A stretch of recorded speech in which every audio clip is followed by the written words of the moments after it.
Na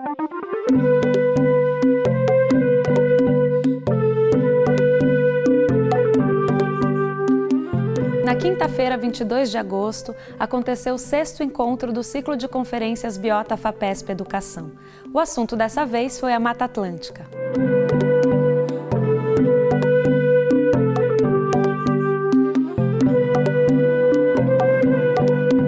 O botânico Carlos Joly, do Instituto de Biologia da Unicamp, falou sobre a origem, a evolução e a diversidade da vegetação, destacando a importância de se preservar o pouco que resta da floresta atlântica. 150 milhões de anos atrás, os continentes estão no hemisfério sul, ainda constituíam praticamente um bloco único, que era chamado de Gondwana.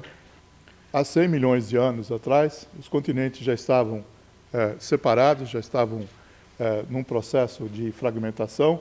A gente já identifica aqui a Índia migrando mais ao norte, a Austrália separada, a Antártida e a África e o Brasil separados. Então, por quase 90 milhões de anos, a América do Sul vai ser uma gigantesca ilha, da mesma maneira como a Austrália, e toda a evolução da sua flora e da sua fauna vai estar condicionada por esse isolamento e depois vai sofrer as consequências da reunião com a América do Norte.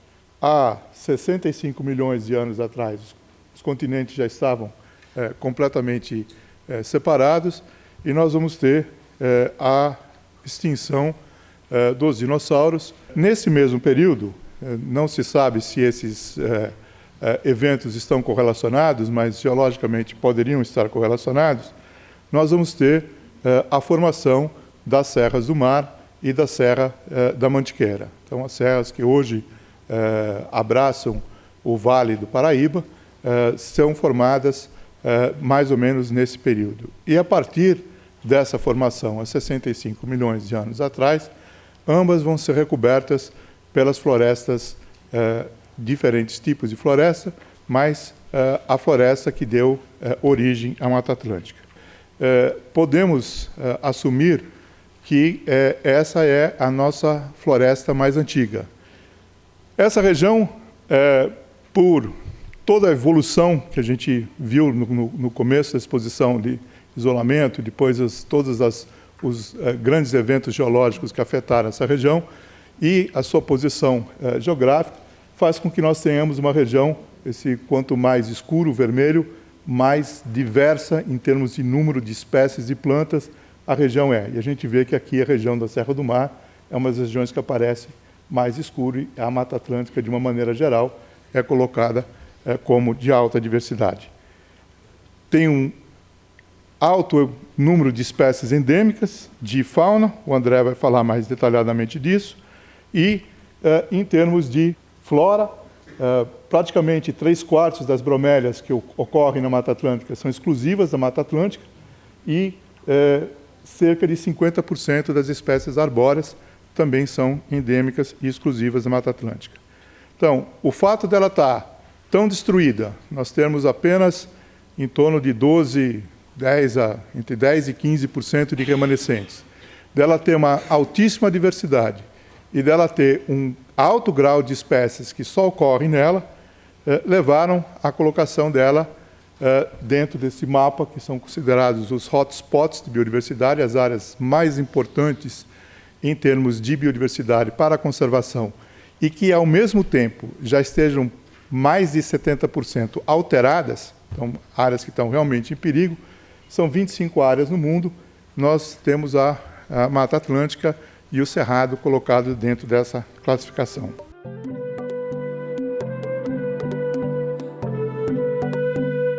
O biólogo André Freitas destacou as diferentes rotas migratórias que contribuíram há milhares de anos para a diversidade biológica desse ecossistema.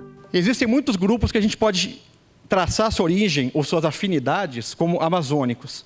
E, por fim, tantos de grupos que estão relacionados, surpreendentemente, à Cordilheira dos Andes.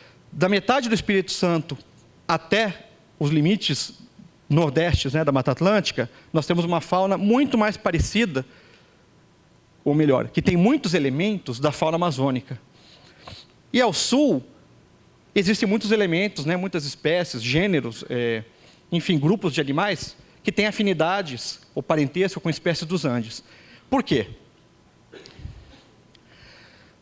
Vamos pensar na influência dos Andes. No passado, nessas flutuações climáticas do passado, em alguns momentos, quando o clima esfriou, supõe-se a existência de um corredor de hábitats favoráveis, então, onde hoje existe toda uma região semiárida, pampa e matas secas, no passado pode ter tido um corredor de mata fria e úmida, que propiciou que várias espécies da Cordilheira dos Andes chegassem à Mata Atlântica. E depois de chegar, elas se diversificaram. E o limite da diversificação qual que é? Quando o tempo volta a esquentar, as montanhas mais altas. Isso significa que, como o norte da Mata Atlântica é mais quente e não tem grandes montanhas mais altas, essa fauna não se espalhou para o norte da Mata Atlântica. Exemplos. Essa formiguinha aqui, olha, descrita este ano, é de um gênero que só existe nas montanhas do México até a Bolívia, na Cordilheira dos Andes. Isso quer dizer que todas as espécies, umas 10 ou 12 desse gênero, só ocorriam aqui. Nunca tinha sido coletado em nenhum lugar. Bom, foi feito um trabalhinho, tese de mestrado, coletamos um monte de pitfall, caiu um monte de operários dessa formiga, espécie nova de um gênero que só existia nos Andes. Tá? Então, isso é uma descoberta fantástica, e o mais importante dessa descoberta é que ela realmente mostra que algumas espécies conseguiram chegar ao sul da Mata Atlântica, vindo dos Andes. Isso aqui também é um outro exemplo, uma borboleta cujo gênero ele é conhecido dos Andes. Tem também 10, 12 espécies nos Andes, uma única na Mata Atlântica. Então, esses tipos, esses animais que são de montanhas altas, de clima frio, e cujo parentesco mais imediato são espécies da Cordilheira dos Andes, eles não chegam, não alcançam a porção norte da Mata Atlântica. E quem alcança a porção norte da Mata Atlântica? Aí sim, grupos amazônicos que alcançaram essa região ou vindo pelas áreas de brejo de altitude do Nordeste, ou supostamente por um outro corredor a norte de Minas Gerais, chegavam a toda essa floresta úmida do Nordeste do Brasil e aí se espalham. E por que elas não chegam até o Sul? Porque é frio, tem invernos mais frios, condições climáticas que não são adequadas. Com isso, uma série de espécies só ocorrem nessa região norte. Um exemplo aqui é essa saíra, que é conhecida da região do Sudeste até o Nordeste, o parente mais próximo dela, né, que essa outra saíra, na verdade são consideradas raças geográficas, o que a gente chama de subespécie, ela é basicamente amazônica, com uma grande descontinuidade. Ela não ocorre nesse interim. É claro que eu não posso afirmar diretamente que essa espécie é de origem amazônica. Alguém pode dizer que foi o contrário.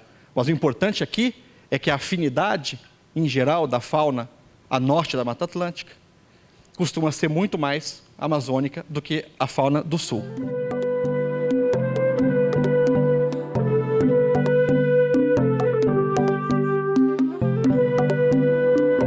Já o pesquisador Flávio Ponzani, do Instituto Nacional de Pesquisas Espaciais, falou sobre os bastidores da elaboração da versão mais recente do Atlas de Remanescentes Florestais da Mata Atlântica, do qual é um dos autores.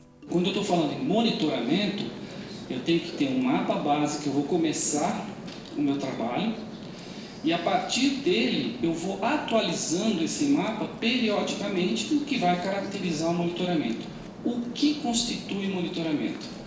Então, por exemplo, se eu fosse pensar como André, talvez o monitoramento que interessasse a ele é ver, por exemplo, quais as alterações nos ambientes que ocorrem em determinada sub-região desse espaço que nós definimos como Mata Atlântica, para ver, por exemplo, monitorar a temperatura, né?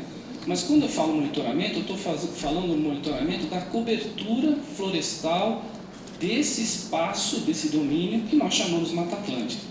Então, se um fragmento ele foi recuperado ou restaurado, se um fragmento foi retirado, se um grande fragmento sofreu intervenções, sempre pensando no corte raso. Ah, mas você não tem um sensor melhor, você só vê corte raso. O que é o corte raso? Quando você suprime a floresta totalmente, né? Mas não tem um jeito de você ver um corte mais seletivo, por exemplo?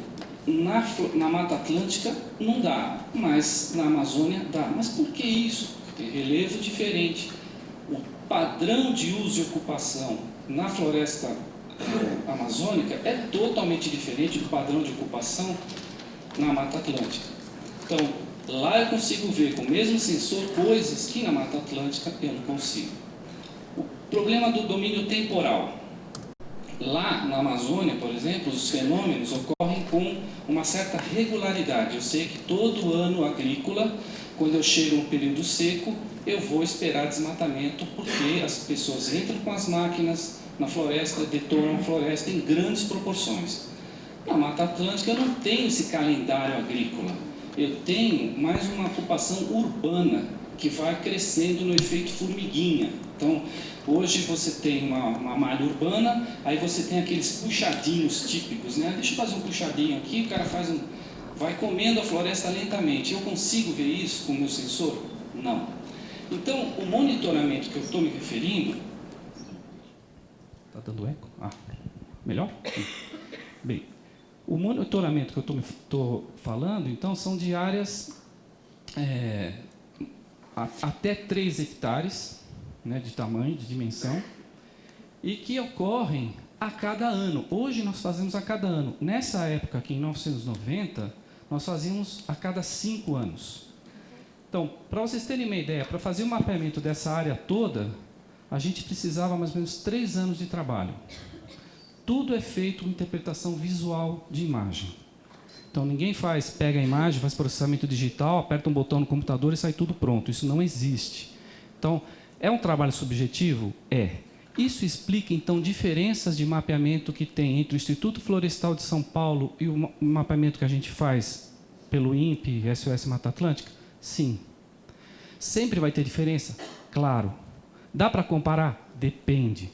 Então, não é uma coisa assim que vocês têm uma resposta, uma receita de bolo que a gente possa passar para vocês e vocês saírem comparando dados de diferentes fontes. Cada mapa tem uma história, cada mapa foi feito com um produto, cada mapa foi feito por uma equipe e ele tem critérios estabelecidos em específico.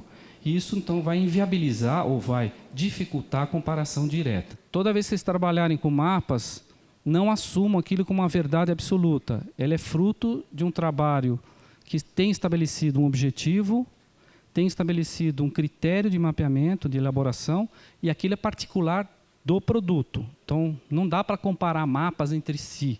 É sempre, você tem que trabalhar com aquilo e se justificar.